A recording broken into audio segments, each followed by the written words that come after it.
সন্দেশখালী কাণ্ডের পর বসিরহাট কেন্দ্র এখন হট সিট, আর সেখানে জিতবে তৃণমূল।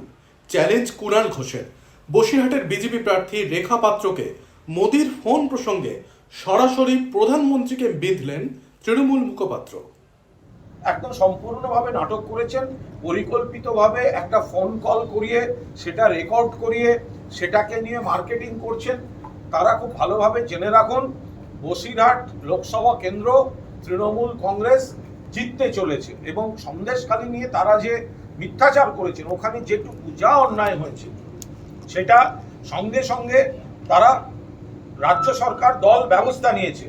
আমরা শুধু অপেক্ষা করব বা অপেক্ষা করছিলাম এত মাস ধরে যে মণিপুরের কোন নির্যাতিতার সঙ্গে তো ফোন কল বাইরে এলো না মিস্টার नरेंद्र मोदी जी, ओ मोदी जी, आपका जो फोन कॉल हमने देखा संदेशखाली के लिए, तो मणिपुर के बारे में, मणिपुर का कोई टॉर्चर हुआ, ऐसा कोई फीमेल का साथ, ऐसे कोई माँ का साथ, ऐसे कोई बहन का साथ आपका कोई टेलीफोन कॉल, हम आपके पास में हैं, हम आपको मदद करेंगे, ये जो नोटंकी आप कॉल किया, तो मणिपुर के एक फोन कॉल अगर मार्केट में आए तो वो बेहतर होगा।